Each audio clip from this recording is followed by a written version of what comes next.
justicia y misericordia. Pero sí nos da a nosotros a entender que ese caminar con Dios implica el hecho de que Enoc se aferró por la fe a las promesas de Dios. Tendremos hambre y sed de justicia de Cristo. Ser como Dios será el deseo dominante del alma. Esto es lo que pasaba con Enoc. Él tenía hambre y sed de la justicia de Cristo.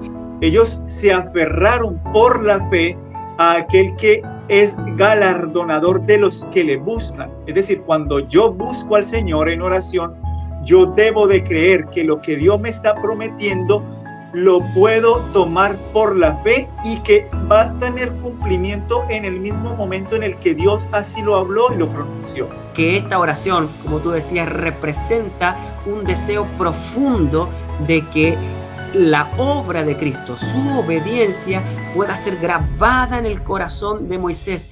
Sean todos bienvenidos a este nuevo capítulo donde estamos estudiando, analizando la escuela sabática, la lección número 6, la cual se trata acerca de los guerreros de oración. Allí se presentan algunos personajes bíblicos, los cuales, creyendo en la promesa de la Escritura, la fueron cobrando a través de la oración, la cual el mismo Señor, por medio del Espíritu Santo, los impulsó a hacer para recibir estas cosas.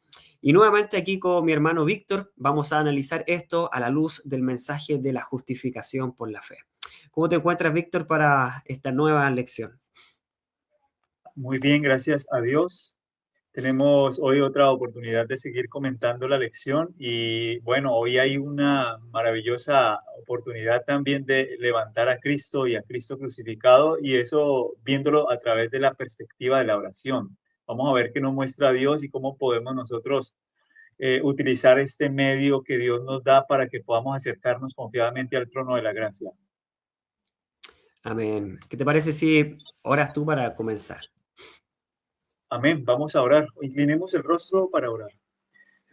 Padre nuestro que estás en los cielos, Señor, te damos gracias a ti, Padre Santo, por tu maravillosa bondad, por tu paciencia, Señor, y longanimidad, Padre. Rogamos que tu carácter maravilloso cada día nos conduzca al arrepentimiento y podamos también, Padre, en esta hora experimentar, Señor, la promesa de tu Santo Espíritu y por medio de ella, Señor, poder contemplar a Cristo, poderle ver, Padre, tal como Él es. Rogamos, Señor, que en esta lección podamos encontrar una maravillosa aplicación, Señor, para el mensaje que usted tiene para nosotros hoy, Señor. Bendícenos y acompáñanos en este estudio. Te lo pedimos en el nombre de Jesús. Amén. Amén. Bueno, Víctor, en esta lección tenemos a tres personajes, los cuales todos ellos, a través de la oración, buscaron y suplicaron al Dios del cielo cumplir sus promesas en ellos. Está en el caso Enoc, está también en este caso Daniel y luego está Moisés. Y por supuesto Cristo Jesús, tipificado en cada uno de ellos. Vamos a comenzar con Enoc, el cual, siendo uno de los primeros patriarcas, la pluma inspirada de Elena White dice que él es el primer profeta de la Escritura. Vamos a leer algunas citas que dan cuenta de aquello y también cómo la palabra de Dios en 3 o 4 versículos lo menciona y luego ya no se menciona más. Tenemos ampliamente un poco de su historia ahí en el Espíritu de Profecías, en el libro Patriarcas y Profetas, y también el libro de Judas lo vuelve a mencionar allí en algunas palabras. Antes de eso quiero mostrarte algo, Víctor. Esto es algo que yo tenía preparado, esto lo hice hace aproximadamente 10 años atrás. Quiero mostrártelo para que, y también a todos los que nos están ahí acompañando. Ahí está, a ver. Probablemente no lo van a ver bien ahí si lo ven del celular, pero esta es una línea de tiempo. Hay algunas similares en internet, pero yo hice la mía propia a través del estudio de la Biblia, donde muestra, digamos, la cronología, una línea de tiempo del nacimiento de cada uno de los patriarcas. Vamos a llegar hasta Enoc, no vamos a seguir más adelante. Y aquí está, en la línea café, está la línea de la Tierra, que es exactamente la misma edad de Adán, ¿ya? Que es el que está en amarillo. Entonces vamos a ir hacia abajito, y de acuerdo a lo que aparece en la misma Biblia, no noté aquí los pasajes bíblicos, pero lo que el relato bíblico dice acá, en el año 130 nace su hijo Set, que es el mismo año de la Tierra, obviamente. Luego, más abajo, tenemos en el año 105 de Set, que es el 235, está Enos, ¿ya? Ahí tenemos una segunda, o una tercera, más bien dicho, una tercera generación de vivientes o de personas consagradas, entregadas a Dios, en este caso de patriarcas. Tenemos después en el año 325 del mismo Adán, que es el 195 de Set, que nace Cainán, ¿ya? El cuarto patriarca en este caso. Luego tenemos en el año 395 de Adán. Te fijas, a Adán todavía le queda bastante por vivir, no está ni siquiera en la mitad de su, o más o menos la mitad de su vida. Y en el 265 de su hijo Set nace, en este caso, Mahalalel, ya un quinto patriarca, una cuarta generación después de Adán. Y luego aquí aparece Jared, que es como el quinto de esa patriarcada de todas estas personas antes de que venga, en este caso, Enoch. Y aquí ves que en el año 460 de la vida de Adán aparece, en este caso, Jared, ya Set de 330, Enos, en este caso, de 225, Cainán 135, Mahalalel de 65, nace Jared. Y todo esto siguen viviendo, evidentemente, hasta que Jared tiene a su hijo Enoch, que es el patriarca del cual habla la escuela sabática. Te fijas que Enoch nace y todavía estaba vivo. De repente uno no se imagina estas cosas, pero en realidad es así, es cosa de utilizar la calculadora, las matemáticas, y en este caso algo como esto. Y Adán tenía 622 años, todavía parece joven por todos los años que vivió, 622 años, cuando Enoch nació. Es decir, alcanzó a conocerlo y probablemente y seguramente él era la Biblia para el caso de Enoch. Nosotros tenemos la palabra de Dios, que es la palabra profética más segura, y de ahí vamos extrayendo y leyendo las promesas, pero en este caso ninguno de ellos tenía nada escrito, hasta Moisés recién están estos primeros escritos. Por lo tanto, Enoch tuvo que haber recogido tanto de su padre Jared como de su abuelo Mahalalel, como de su tatarabuelo Cainán, y así para atrás Enoch y también Set, y por supuesto el mismísimo Adán, haber recibido la palabra de Dios, las promesas que Enoch cobró luego y por lo cual Dios se lo llevó al cielo. Pero no solo eso, si nosotros seguimos bajando, Enoch tiene a Matusalén en el año 65. Matusalén, el nombre Matusalén significa cuando él muera, él vendrá. Haciendo referencia al diluvio. Enoch dijimos que es el primer profeta. Vamos a leer alguna cita en relación a eso. Entonces, Matusalén nace como producto de la profecía del diluvio. Por lo tanto, Enoch le coloca ese nombre por revelación de Dios y todavía también está vivo, en este caso Adán, 687 años, y Enoch ya tenía 65 años cuando esto sucedió.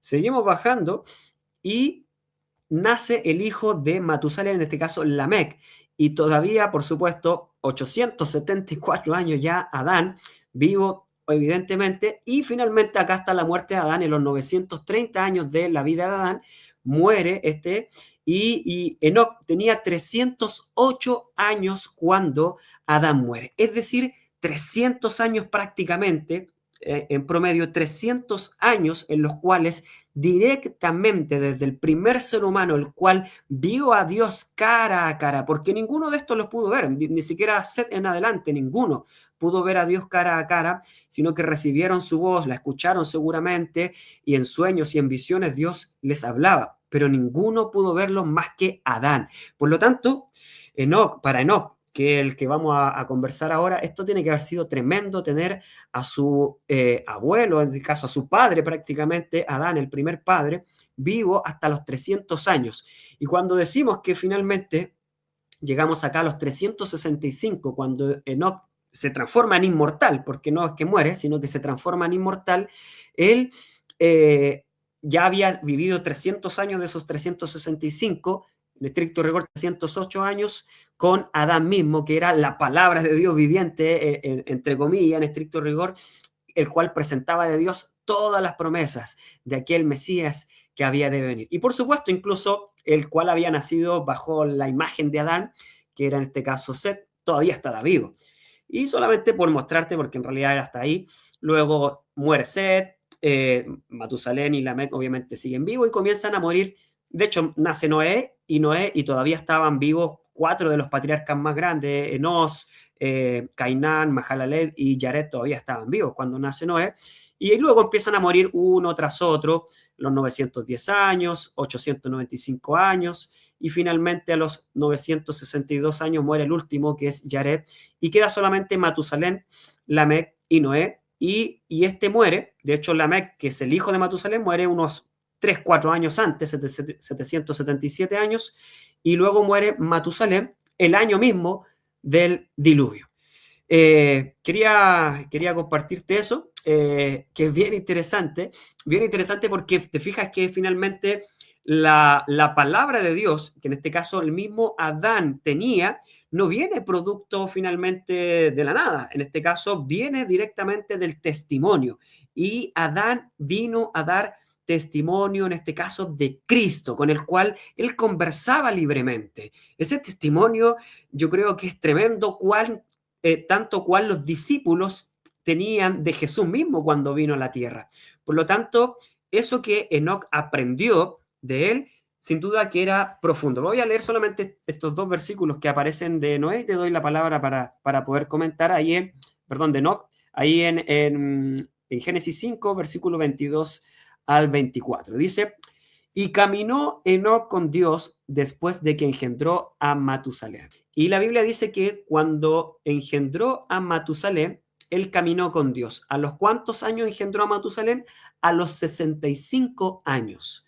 A los 65. Es decir, probablemente sea la edad juvenil o madura de una persona de la genealogía de ellos, que vivían 900 años. Por lo tanto, a los 65 años en adelante, uno a veces dice 300 años caminó con Dios y Dios se lo llevó, pero en realidad no. A los 65 años Enoc comenzó a caminar con Dios.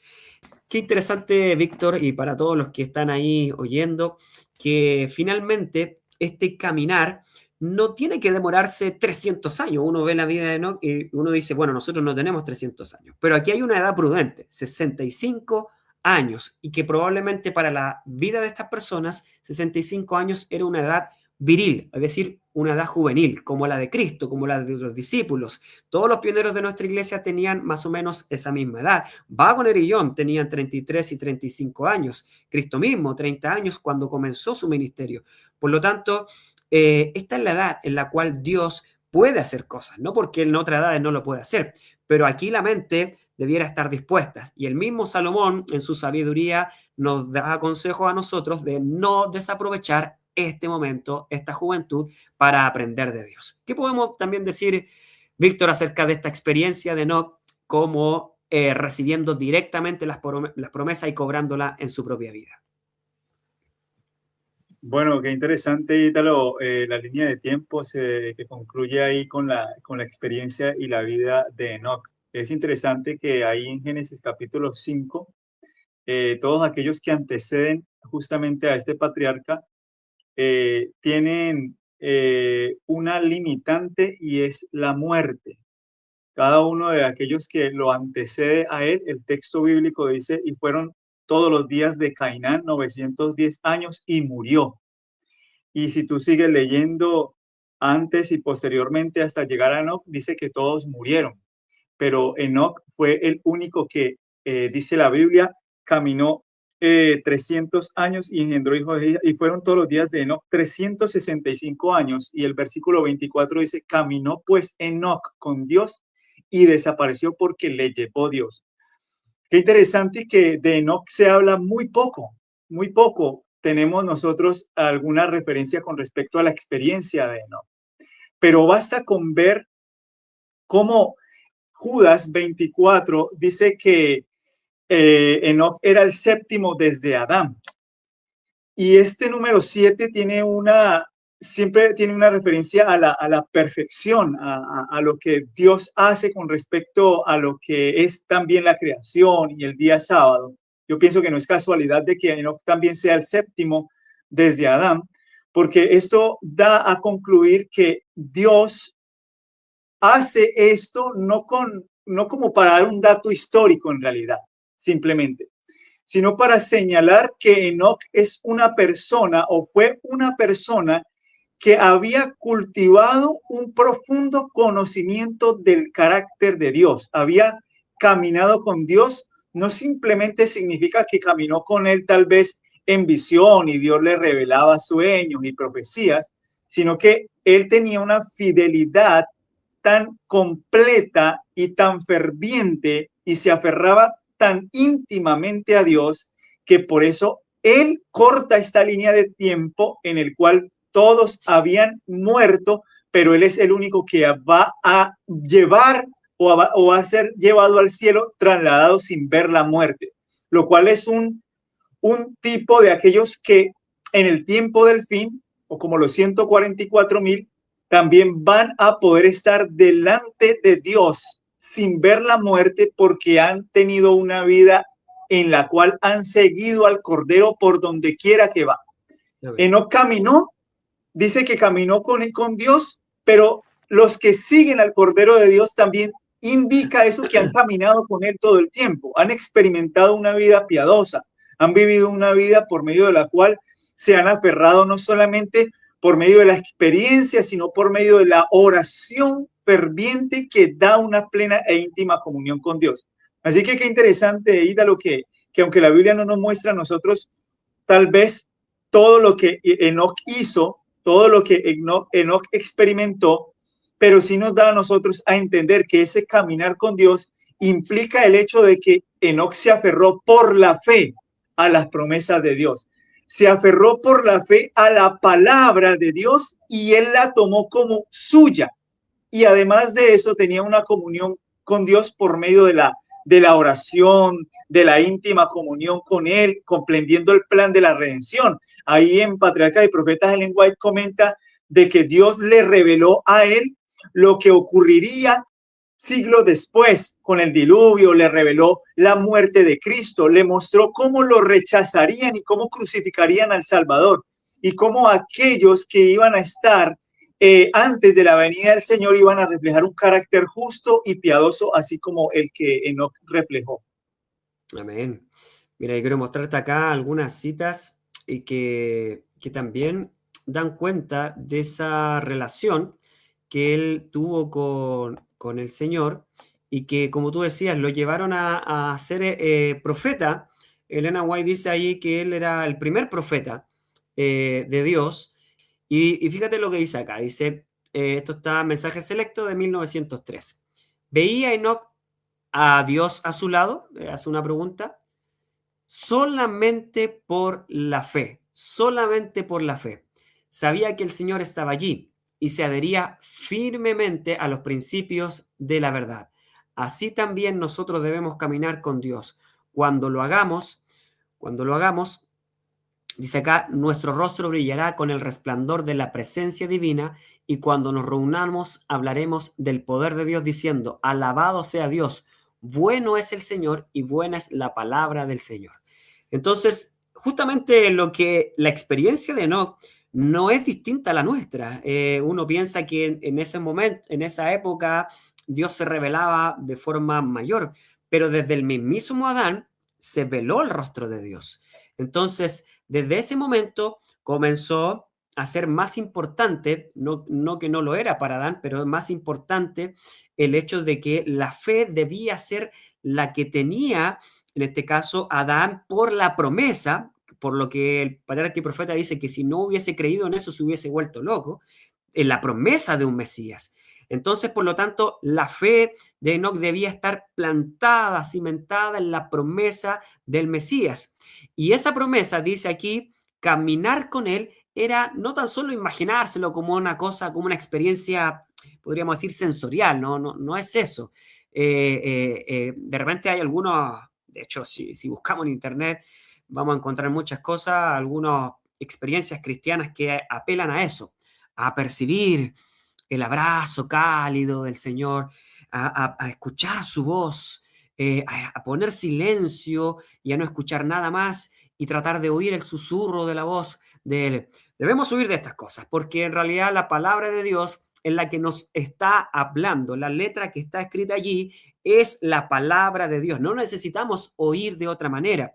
Cuando Dios lo estime conveniente, de acuerdo a las profecías, que está ahí en el mismo libro de Enoc, de Joel, perdón, Joel capítulo 2, ahí se muestra claramente que en algún momento habrán sueños y habrán visiones, pero la palabra de Dios es esa voz que habla. Por eso yo hacía el énfasis al principio que las mismas palabras de Adán que él y le repetía, tienen que haber sido para él lo que acrecentara su fe, porque es la palabra la que acrecenta la fe y las palabras que el mismo Dios terminó hablándole a él producto de esto. Entonces, no estaba Dios a su lado en términos literales, sino que solamente por la fe. Luego dice acá, podemos tener lo que tuvo Enoc, podemos tener a Cristo como nuestro constante compañero. Enoc caminaba con Dios y cuando era asaltado por el tentador podía conversar con Dios acerca de eso. Qué interesante. No tenía un escrito, está, y esto es el por qué mostraba lo anterior, como lo tenemos nosotros, pero tenía un conocimiento de su compañero celestial. ¿De dónde sacó él ese conocimiento? Evidentemente de las otras 6 generaciones que eran antes de él. Hacía de Dios su consejero y estaba íntimamente vinculado con Jesús, íntimamente, no superficialmente. Y Enoc fue honrado debido a este proceder.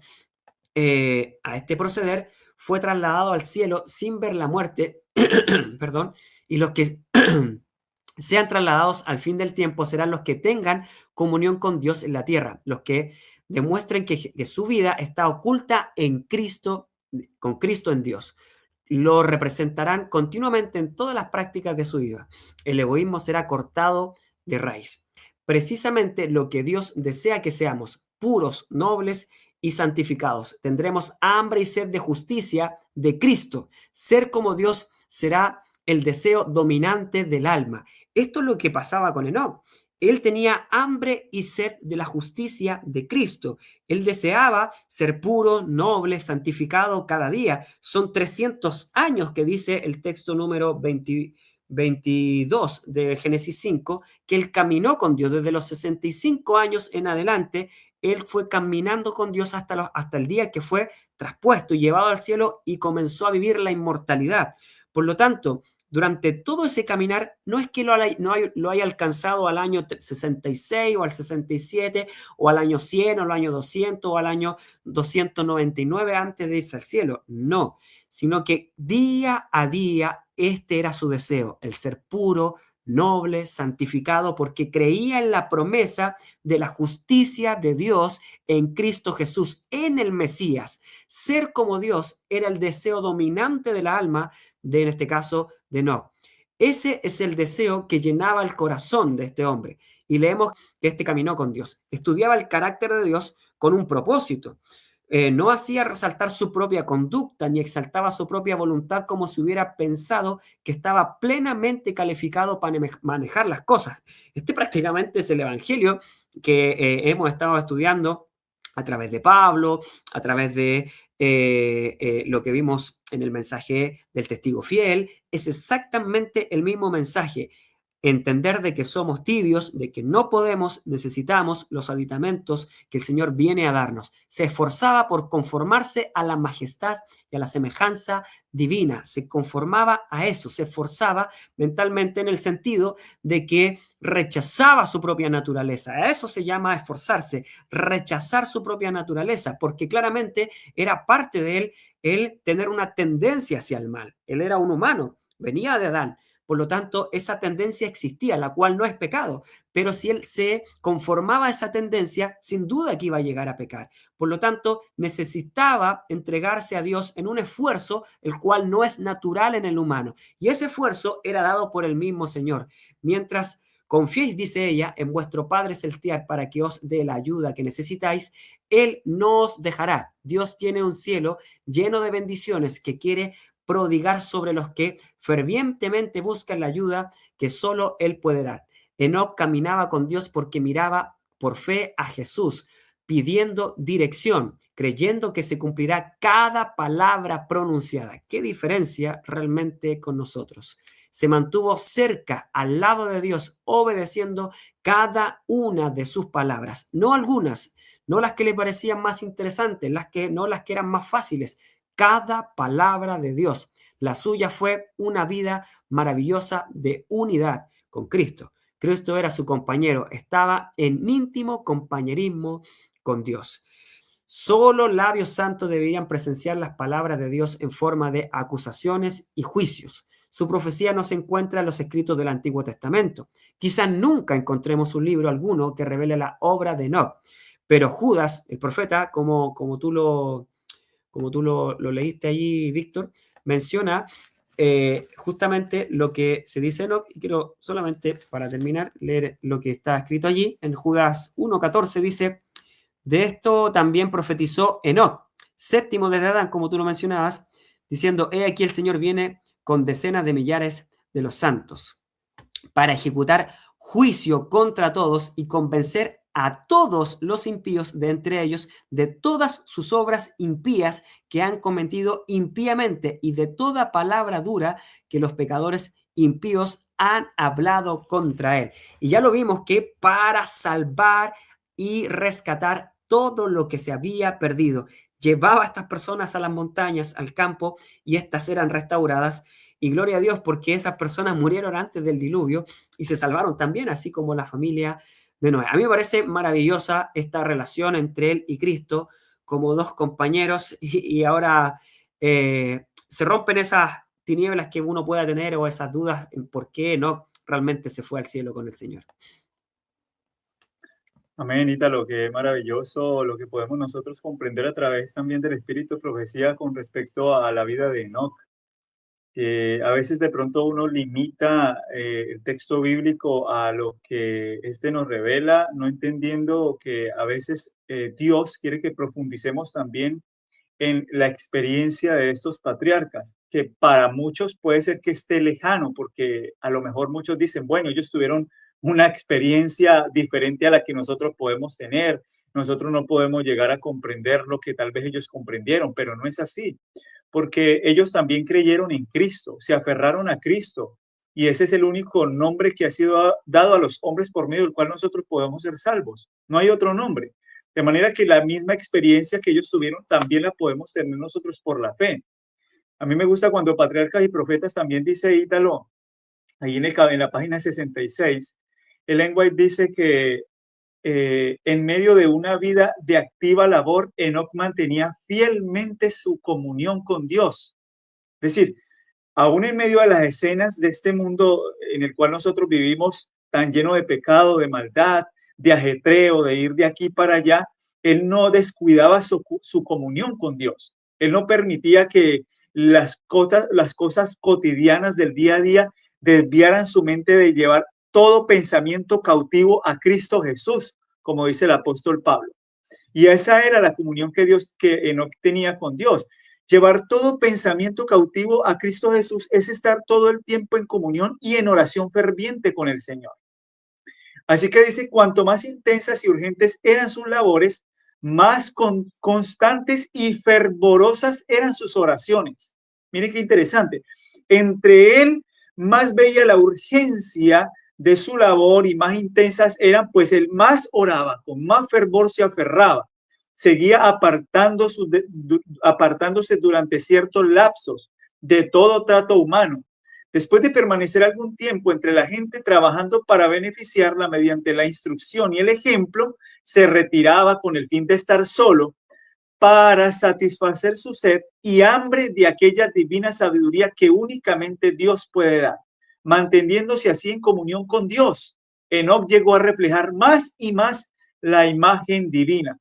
Ese es el propósito de estar en comunión con Dios y en oración ferviente. No es solamente de pedirle al Señor ciertas cosas que a veces nosotros buscamos de manera egoísta, porque el ser humano siempre utiliza la oración como un medio por el cual Dios puede proveerle las cosas materiales y satisfacer sus deseos egoístas del corazón.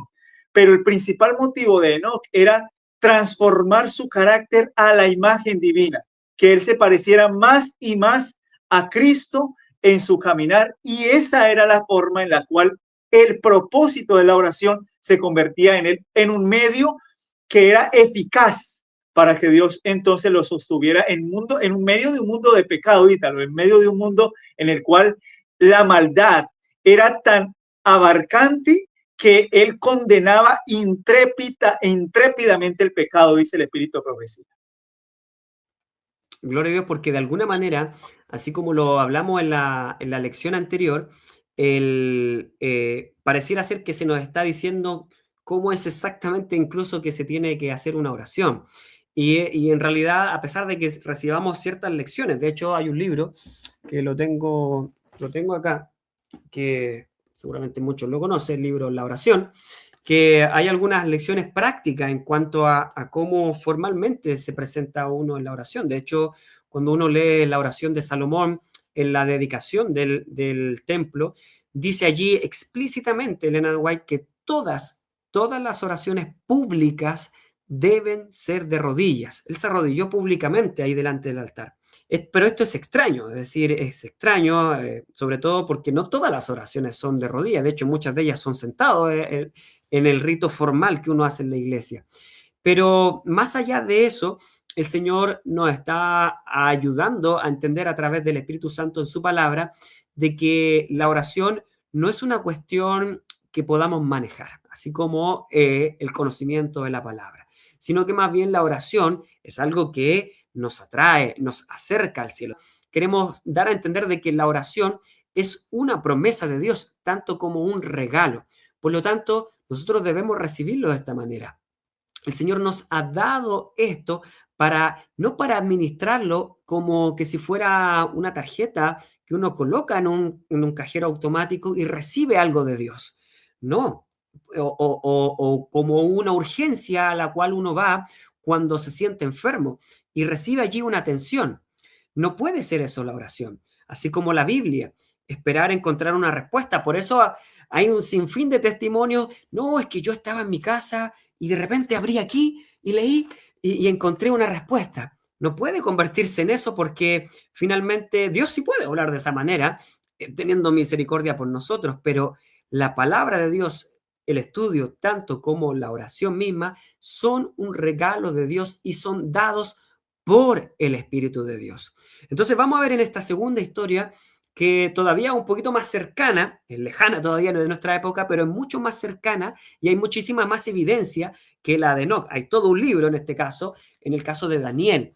Y vemos ahí en el capítulo 1, vamos a leer versículo 8 y versículo 9, y luego me voy a saltar al 17 y 18, porque allí menciona un par de elementos que Daniel, específicamente Daniel y sus amigos, tenían y que reciben de parte de Dios, y sin duda que esto es por el poder de la palabra y la oración. Dice el versículo 8, y Daniel propuso en su corazón no contaminarse con la porción de la comida del rey. Hemos leído repetidamente que el querer tanto como el hacer vienen de Dios. Por lo tanto, cuando Daniel propone esto en su corazón, es Cristo quien lo coloca por medio de su justicia. Y lo dice más adelante, lo vamos a leer. Ni con el vino que él bebía pidió, por tanto, al príncipe de los eunucos que le permitiese no contaminarse. Y fíjate lo que dice. Y Dios puso a Daniel, o más bien aquí está diciendo, no sé si tu versión dirá lo mismo, Dios puso a Daniel, o Dios puso en Daniel en gracia y en buena voluntad con el príncipe de los eunucos. ¿Qué es lo que facilitó o dio la oportunidad de que estos no fueran rechazados o muertos? Que Daniel tenía gracia para con el príncipe. Pero el texto dice que Dios puso gracia. Dios le dio a él esta gracia. Y esta gracia es un elemento que Daniel recibió de la mismísima educación. Si Enoc, por un lado, había decidido, así como toda su familia patriarcal, desde el mismísimo Adán, vivir retirado de cualquier ciudad sodomita, de cualquier de ciudad poblada llena de idolatría, y que ir para allá era un pesar para él, pero una recompensa al traer a fieles que se pudiesen convertir. En este caso, para Daniel, tanto eso también era importante, el salir de la ciudad, como la educación. Fíjense cuáles son los principios. Salir de las ciudades, educación, alimentación. Tres cosas que están de la mano. Entonces, cuando Daniel, sin sus padres, cuando Ananías, Misael y Azarías, sin su papá, sin su mamá, deciden por su propia voluntad elegir estas cosas, es porque ellos fueron educados de una manera especial. especial. No basta simplemente con de repente nosotros decir, bueno, lo llevamos a la iglesia y aún así se fueron y terminamos orando por ellos. Bueno, lo llevé siempre a la iglesia, traté de hacerlo mejor. No, aquí ellos recibieron una educación. Si ustedes leen Conducción del Niño, allí pueden encontrar cómo es que Daniel fue educado de manera especial para que él, estando solo, sin la ayuda de sus padres, ya pudiendo elegir lo que él quisiera, prefirió no contaminarse con esta comida porque Dios colocó en él gracia. Y fíjate también, Víctor, y termino con este, en el versículo 17, cuando estaban allí en relación a la educación, presentándose frente al rey, dice el versículo 17, y a estos 4 muchachos Dios les dio conocimiento e inteligencia de todas las letras y sabiduría, mas Daniel tuvo entendimiento de toda visión y sueño. Entonces, versículo 9, Dios puso en ellos y versículo 17, Dios dio a ellos. ¿Qué tenía Daniel y sus amigos cuando llegó a Babilonia? Ellos no tenían ninguna característica en especial. Uno a veces exalta a estos chicos y los coloca en un pedestal, pero Dios puso y Dios dio conocimiento y gracia, que es lo que hoy día necesitamos para predicar, para poder entrar en el corazón de la gente, que el Señor coloque gracia en los ojos de otras personas y el conocimiento para la predicación. Todo esto se recibe por educación y el Espíritu Santo es el gran educador, el cual es el regenerador de toda tendencia hacia el mal, que hemos recibido por educación y por elección. En este caso, este educó a sus padres y sus padres llevaron a Daniel a buscar en oración estos principios. Y lo vemos luego, que lo vamos a leer seguramente en el capítulo 6, cómo esa experiencia Daniel la llevó durante toda su vida. Amén, Ítalo, que interesante con respecto a la experiencia también de Daniel y los jóvenes hebreos, como tú mencionabas. Es indispensable nosotros comprender esta parte, Ítalo, porque como bien tú decías, aunque el Señor eh, esperaba de Daniel obediencia, pues esa obediencia y esa gracia fue un don que Él mismo les proveyó para que se aferraran a eso por la fe. Así lo dice, por ejemplo, Hebreos capítulo 11, versículo 6 dice, pero sin fe es imposible agradar a Dios, dice el versículo, Hebreos 11, 6, porque es necesario que el que se acerca a Dios crea que le hay. Eso fue lo que Daniel y los jóvenes creyeron. Ellos creyeron que Dios les daría lo que ellos no tenían. Ellos se aferraron por la fe a aquel que es galardonador de los que le buscan. Es decir, cuando yo busco al Señor en oración, yo debo de creer que lo que Dios me está prometiendo lo puedo tomar por la fe y que va a tener cumplimiento en el mismo momento en el que Dios así lo habló y lo pronunció. Por eso la oración o por eso el acto de Daniel y los jóvenes hebreos no estaban en ningún sentido en desarmonía con lo que Cristo es capaz de hacer también por la fe, porque Cristo dice que también dependía completamente de lo que Dios le revelara.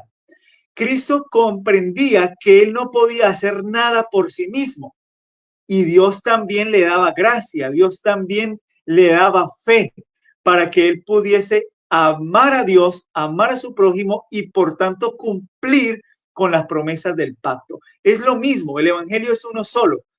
Estos jóvenes hebreos estaban ahí en Babilonia, tú sabes la historia, Ítalo, donde se le revela a Nabucodonosor este sueño y estos magos, astrólogos y caldeos, lo único que estaban manifestando era el deseo de la capacidad humana de querer hacer lo que solamente Dios puede hacer.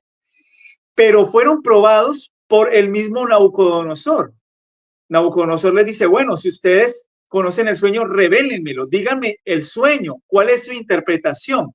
Y ellos no pudieron porque solamente Dios puede interpretar lo que el ser humano no puede conocer. Dios puede conocer los designios, las intenciones del corazón.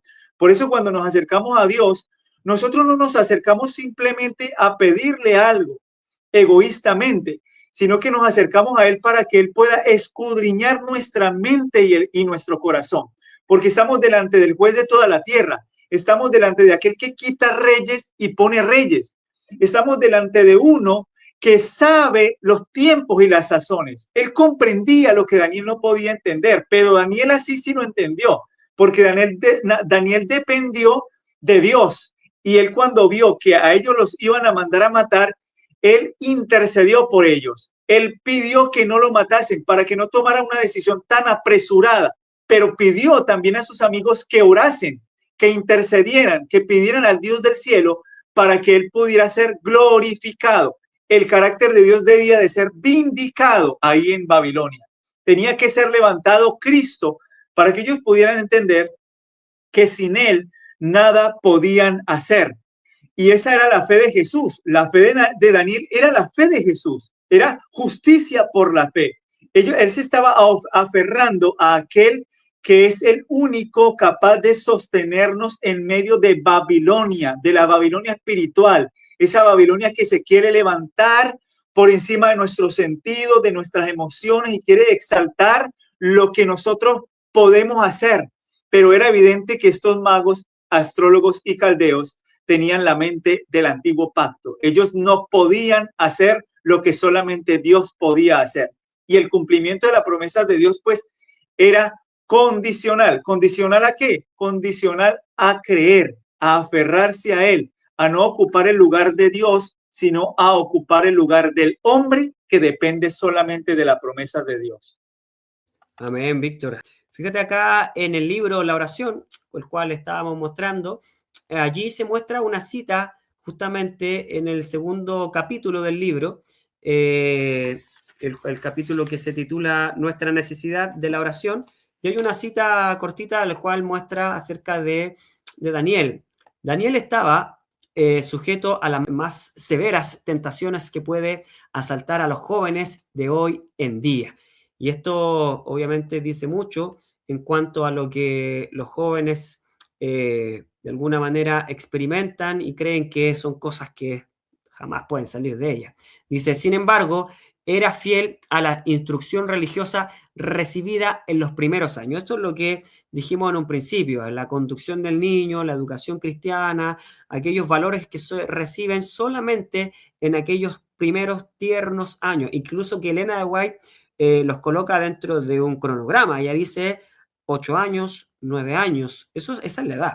Después de eso, el niño debe decidir. Y eso ya es triste, terrible, porque no se arraigó lo que debió haberse arraigado. Y ahí ya no se educa, dice Elena de White. Ya no se educa, sino que simplemente se le ordena. Porque el niño tampoco puede hacer lo que quiere, sino que se le ordena, pero ya no se le educa, ya no se le implanta un carácter porque ya lo ha recibido. Y de ahí comienzan a venir las decisiones. Dice acá, se ha hallado rodeado por influencias calculadas para transformar a los que vacilasen entre los principios y las inclinaciones. Sin embargo, la palabra de Dios lo presenta como un carácter intachable. Daniel no osó confiar en su propio poder moral. La oración era para él una necesidad. Hizo de Dios su fortaleza y el temor del Señor estaba constantemente delante de él en todas las transacciones de la vida. Entonces, esta era la experiencia diaria de este hombre, rodeado de tentaciones juveniles, atracciones que él como desde pequeño tuvo que experimentar allí en la corte. Pero si no se lo hubiese grabado en la mente que la oración era su única auxilio, en un lugar que probablemente ni siquiera tenía la palabra de Dios, que esto tenía que estar grabado en su cabeza, creyendo también las mismas promesas de Cristo que nos deja ahí en el Evangelio, tenía que él vivir por la fe, absolutamente, tal cual Enoc, sin nada escrito, sino que más bien creyendo en lo que se le había dicho, creyendo en esa voz como profeta que Dios le anunciaba. Así también tenemos la experiencia del mismo Moisés, Víctor, el cual también no tan solo oyó la voz de Dios, sino que él mismo se atrevió a pedir que esta voz pudiese verse visiblemente, y Dios pasa dice allí la palabra de Dios, todo su bien delante de él. Elena White comenta que él logró ver su espalda, su dorso allí, y esto es un milagro realmente, porque la misma palabra de Dios dice que sin santidad nadie puede ver a Jehová. Por lo tanto, Moisés alcanza la altura y la medida de la justicia de Cristo para poder contemplarlo cara a cara, tal cual Abraham, amigo de Dios, quien puede acercarse hasta el aposento mismo donde el Señor está. ¿Qué podemos comentar acerca de esta última experiencia, Víctor, de estos tres hombres, el cual también Moisés termina siendo un tipo de Cristo y que él experimenta, así como no, Enoc y Daniel, esa justicia en la prueba tan desesperada de tener que conducir a un pueblo porfiado, un pueblo que caía constantemente en el pecado y más encima, él también tener que luchar contra su propia tendencia y afirmarse por la palabra que en este caso para él era visible y tangible.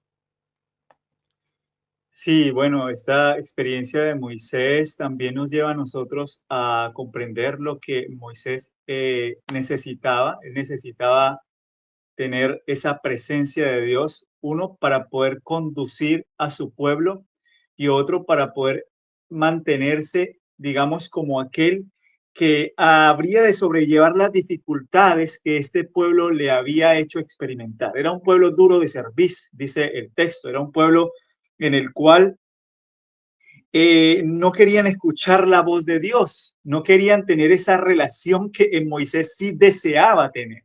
Entonces, en ese sentido, a nosotros se nos habla tal vez de Moisés como uno que pidió que Dios le mostrara toda su gloria, todo su bien. Esa fue la oración. En otra palabra, Moisés ora para que la presencia de Dios pueda ir con él constantemente. Si la presencia de Dios no estaba él contigo, Moisés dijo, no nos saque de aquí, no nos saques de aquí. Esa fue la oración. Pero esa oración que Moisés eleva es una oración de uno que está pidiendo que se le muestre todo el carácter de Dios, que se le muestre el carácter, la gloria de Dios, para que por medio de ese carácter, entonces Moisés pudiese entender que la presencia de Dios lo podía sostener aún en medio de la dificultad y la carga que le producía conducir a este pueblo que lo único que deseaba era vivir en medio de la iniquidad, del pecado y de la idolatría. Moisés quería conducirlos a la tierra de Canaán. Y es lo mismo que pasa con nosotros hoy. Como pueblo adventista, como pueblo de Dios, nosotros vamos camino a la Canaán celestial. Pero para nosotros poder entrar allá, nosotros debemos primero reflejar la gloria de Dios. Se debe de reproducir el carácter perfecto de Cristo en nuestra vida. Hay una cita donde Ellen White también comenta ahí, yo la tengo en Obreros Evangélicos, la estoy leyendo acá directamente, y ella dice, sigan el ejemplo de Moisés en cuanto a la oración. Y ella comenta lo siguiente, en Obreros Evangélicos, ella dice, hablad menos, se pierde mucho tiempo precioso en conversación que no produce luz. Únanse los hermanos. Miren para qué se unen los hermanos. A mí me pareció interesante esta cita porque a veces hay muchas reuniones de oración, convocaciones donde vamos a pedir el Espíritu Santo y vamos a rogar que el Espíritu Santo sea derramado. Pero estas oraciones son tan superficiales que no llegan ni siquiera a comprender cuál es el verdadero sentido de unirnos como hermanos en la oración. Ella dice así, únanse los hermanos en oración, en ayuno y oración por la sabiduría que Dios ha prometido dar libremente. Dice, dad a conocer a Dios vuestras dificultades. Decidle como Moisés, no puedo conducir a este pueblo a menos que tu presencia vaya conmigo. Luego pedid aún más. Y ella dice, orad con Moisés, ruégote que me muestres tu gloria. ¿Qué es esta gloria? Dice el Espíritu de Profecía, el carácter de Dios. Así lo proclamó el Señor a Moisés. Entonces, miren que la oración de Moisés no es una oración cualquiera, ni una oración jactanciosa, llena de egoísmo y orgullo. No, es una oración por medio de la cual él lo único que desea es que Dios le revele su gloria, le muestre su carácter, para que ese carácter él lo pueda entonces reflejar, porque así como Dios es amor, el amor de Dios debía de reproducirse también en Moisés. Esa es la gloria de Dios, el carácter de amor. Por eso dice también una cita del Espíritu de Profecía, que el último mensaje de misericordia que ha de darse al mundo es una revelación del carácter de amor en su pueblo, el carácter perfecto de Cristo. Para eso es que se une la congregación. La congregación se debe de unir en oración y en ayuno para que Dios pueda cumplir la promesa de producir un carácter perfecto a la imagen de Dios antes de que Cristo venga. Amén, Víctor. Gloria a Dios, porque en este caso Moisés tuvo esa experiencia, la cual para nosotros nos sirve como ejemplo, entendiendo de que hoy día podemos pedir claramente eso. De hecho, esta revelación más destacada de su amor la vemos ahí en el mensaje de justicia, la vemos no tan solo desde la cruz en adelante, la vemos desde lo que mencionábamos en la lección anterior, de pacto eterno, el cual muestra la sangre de Cristo, la cual hace en nosotros toda aquella buena obra delante de Dios.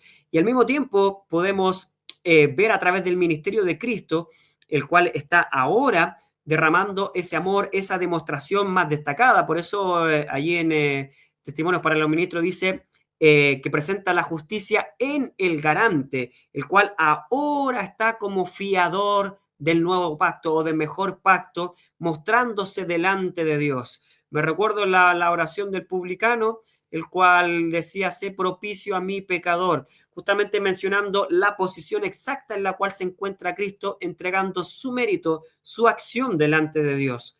Y qué interesante saber también nosotros como adventistas de que cuando Moisés hace esta oración, no es directamente al Padre, es el mismo Cristo con el cual estaba conversando, y es el mismo Cristo el cual se presenta.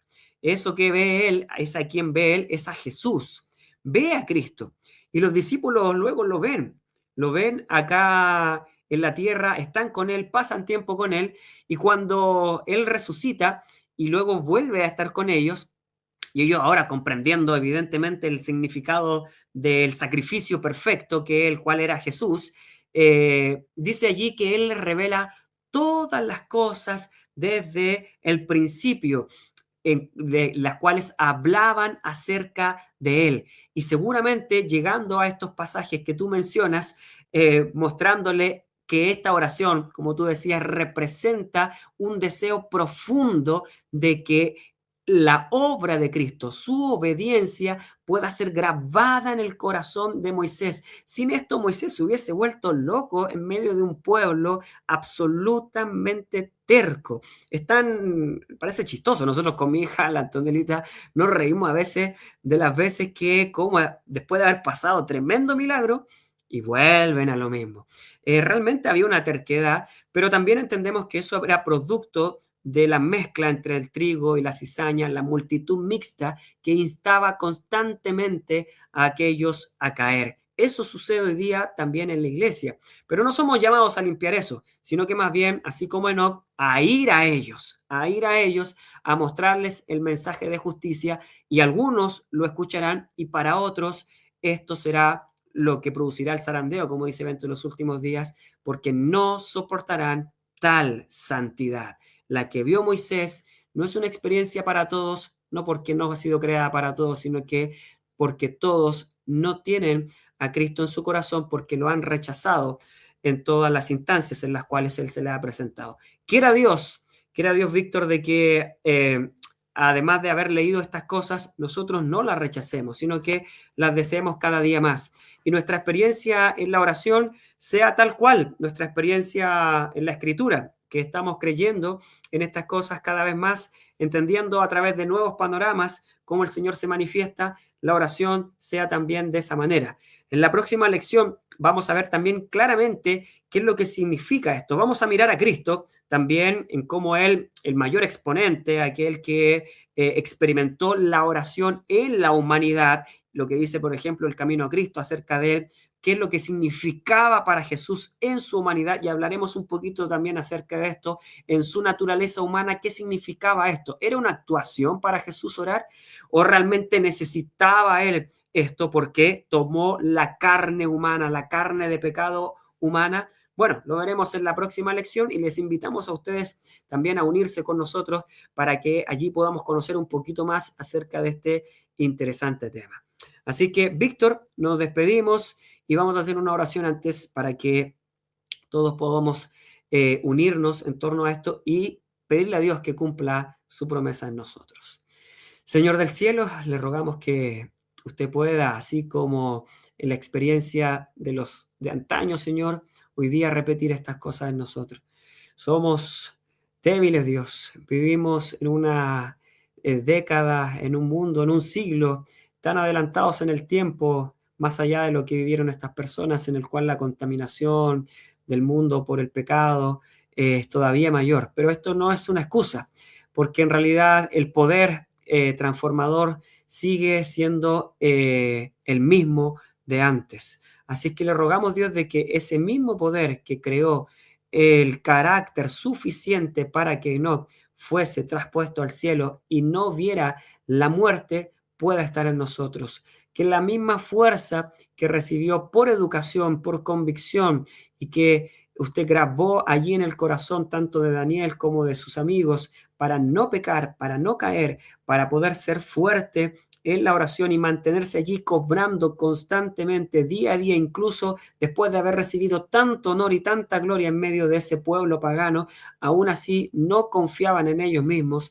Ayúdanos, Dios, a recibir eso también, porque es el momento de poder glorificarle en todas las cosas. Y por último, en la experiencia de Moisés, Señor, en nuestra mirada hacia la iglesia, en nuestra experiencia con los hermanos, ayúdenos a poder pedir más, para que de esa manera podamos llegar de mejor forma a poder conducir, a poder guiar, a poder ayudar a los hermanos que están pereciendo producto del desconocimiento también de esto. A nosotros mismos, Señor, guíenos para no caer. Se lo rogamos todo en el nombre de Jesús.